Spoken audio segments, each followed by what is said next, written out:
For my Women Leaders presentation, I'd like to introduce you to Wilma Mankiller, Native American leader, social worker, feminist, activist, Cherokee chief. A few fast facts about Wilma Mankiller. She was a great-granddaughter of a Trail of Tears survivor. She was a social worker and an activist.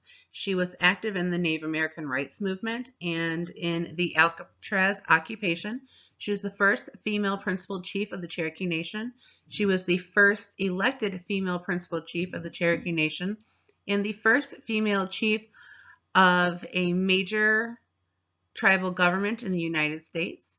In 1998, she was awarded the Presidential Medal of Freedom.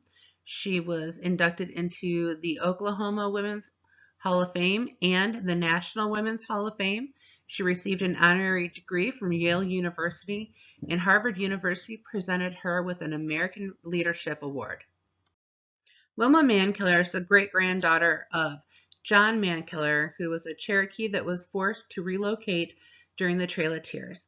In 1907, when Oklahoma became a state, John Mankiller was given farmland in the northeast area of Oklahoma as part of a government settlement, and this farmland was called Mankiller Flats. The name Mankiller comes from an old Cherokee military title for a person who was responsible for protecting a village. The title was acquired by an ancestor of theirs. Wilma Mankiller was born in 1945 in Tulua, Oklahoma. She was the sixth of 11 children. She lived on the family farm until 1956. The farm had suffered 2 years of great drought, and the family accepted government offer through the Indian Relocation Program and moved to San Francisco. Life in California was difficult for the Mankillers. The family lived in poverty.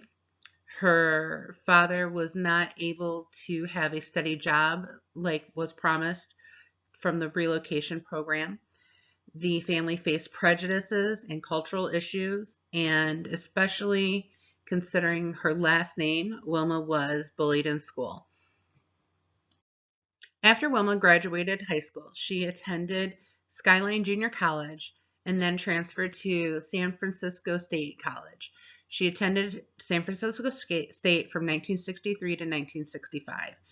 In 1963, she met and married Hector Hugo, and in the mid-1960s, they had 2 daughters, Gina and Felicia, and they divorced in 1974. While at San Francisco State, Mankiller was involved with the organization called United Indians of All Tribes. The United Indians of All Tribes planned the Alcatraz occupation, which lasted 19 months, from 1969 to 1971. The Alcatraz occupation inspired the American Indian movement. Mankiller studied sociology at San Francisco State College. However, she did not graduate. While she was in college, she did get a job as a social worker where she worked for 5 years, and her area of focus was on children.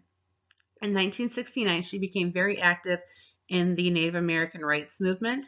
In 1969, she also worked as a coordinator of Indian programs at Oakland Public Schools while taking night college courses. Her activism did cause issues within her marriage, and her marriage resulted in a divorce.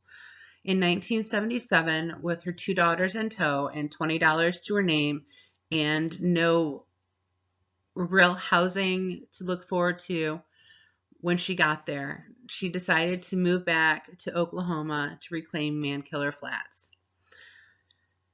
She did complete a social science degree at the University of Arkansas in 1977 and also took classes on community planning.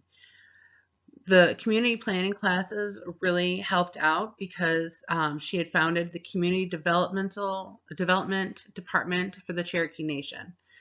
This caused major improvements in the community's water systems and housing. The work that Mankiller did for the Community Development Department was under Principal Chief Ross Swimmer, and in 1983, when Swimmer went up for re-election, he asked Mankiller to be his running mate. This was definitely different because Swimmer was a Republican and Mankiller was a Democrat. And the combination did win the election for 1983. This made Mankiller the first ever woman elected deputy chief of the Cherokee Nation. In 1985, Swimmer resigned from principal chief to accept a position as the Assistant Secretary of Indian Affairs within the Bureau of Indian Affairs in the U.S. Department of Interior. Mankiller assumed the role of principal chief despite opposition from a male-dominated leadership. She was 40 years old and a single mother of 2 at the time. Mankiller was the first female principal chief of the Cherokee Nation and the first female chief of a major tribal government in the United States. In 1986, Wilma married longtime friend Charlie Soap. Charlie was a full-blooded Cherokee, a native speaker, and community activist. In 1987, Wilma Mankiller ran for re-election as principal chief and won, making her the first elected female chief of the Cherokee Nation. In 1991, Wilma ran for re-election and won in a landslide victory of 83% of the votes. Wilma Mankiller was principal chief of the Cherokee Nation from 1985 to 1995. During her time, the Cherokee Nation flourished. The enrollment tripled to having over 156,000 members. Employment doubled.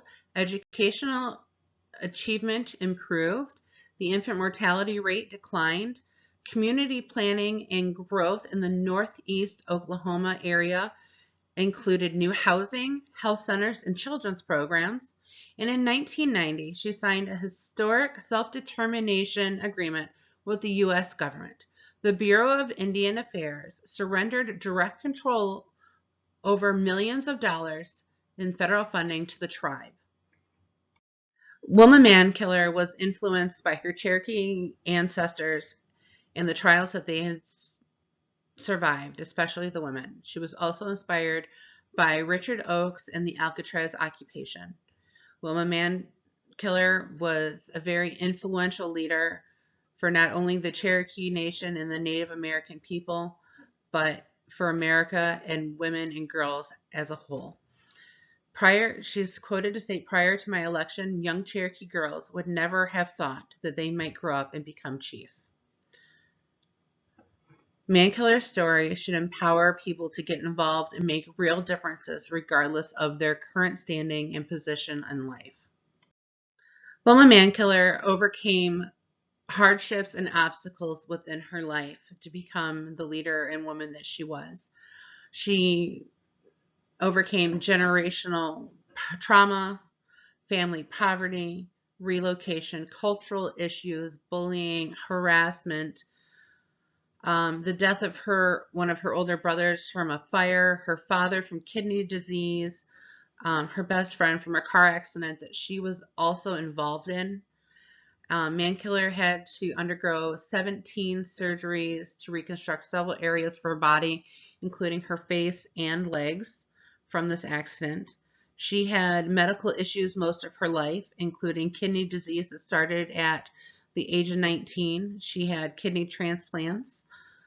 She had hard pregnancies, muscle issues that could result in paralysis, and I think it's called Gravis, major car accidents, and she died from pancreatic cancer in 2010.